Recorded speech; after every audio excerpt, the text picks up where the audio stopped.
High welcome to the raw footage. ఇవాళ తమ్ముడు movie రివ్యూతో అయితే మీ ముందుకొచ్చాను. ఈ స్టోరీ లైన్ ఏంటి? దీని ప్లస్ పాయింట్స్ ఏంటి? దీని నెగెటివ్ పాయింట్స్ ఏంటి? ఒకసారి మనం మాట్లాడుకుందాం. Let's dive into the movie.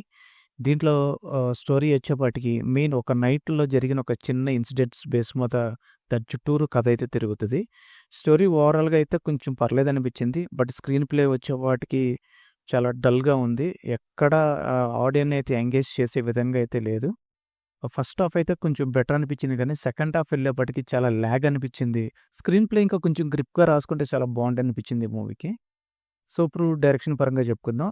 Venu Sriram ఈయన ఆల్రెడీ ప్రీవియస్ మనకి 'ఎంసీఏ', 'వకీల్ సాబ్' 2 మంచి హిట్‌లయితే ఇచ్చారు. సేమ్ అదే ఎక్స్‌పెక్ట్ చేసాం. ఇది 'నితిన్‌కి' కూడా మంచి హిట్ అవుతదని. బట్ ఈ మూవీ అయితే యావరేజ్ అండ్ అబోవ్ యావరేజ్ అని చెప్పుకోవచ్చు. లయ గారు కంబ్యాక్ ఇచ్చారు మనకి. ఆవిడకి ఇంకా మంచి సీన్స్ పడి కొంచెం ఉండుంటే చాలా బావుండనిపించింది. నితిన్ ఇండస్ట్రీకొచ్చి ఆల్మోస్ట్ 23 ఇయర్స్ అయింది. బట్ స్టిల్ ఇంకా ఒక న్యూ ఎంట్రీ ఇప్పుడే కొత్తగా ఇండస్ట్రీకి వచ్చామన్నట్టు ఉంటుంది ఆయన యాక్టింగ్. ఇప్పుడు ప్రీవియస్ మూవీస్‌లో చూసుకున్నా చాలా ఫ్లాట్‌గా ఉంటది ఆయన యాక్టింగ్ ఎప్పుడు. ఏదో లిప్స్ అలా కదులుతా ఉంటాయి తప్ప ఎక్కడ పెద్దగా ఎమోషనల్ అయితే పండదు ఆయన మొహంలో. సో, అది చాలా బ్యాక్ డ్రాప్. నితిన్ అయితే చాలా చేంజ్ అవ్వాలి. లేదంటే గనక ఇదే టైప్ ఆఫ్ రిజల్ట్స్ అయితే కనపడతాయి. మనకు అర్థమైపోతుంది. ఒకప్పుడు నితిన్ మూవీస్ చాలా బాగుండేవి మనకి. 'ఇష్క్' గాని, 'దిల్' గాని, ఇట్లాంటి మూవీస్ కొన్ని కొన్ని మూవీస్ అయితే చాలా బాగున్నాయి. బట్ ఎందుకు ఈ మధ్యన వచ్చే మూవీస్‌లో అయితే మరి ఆయన స్టోరీ సెలక్షన్ సరిగ్గా లేకపోవటం వల్ల, లేకపోతే ఏంటిదో మాకు అర్థం కావట్లేదు గానీ, రీసెంట్‌గా అన్నీ అయితే డిజాస్టర్సే పడుతున్నాయి.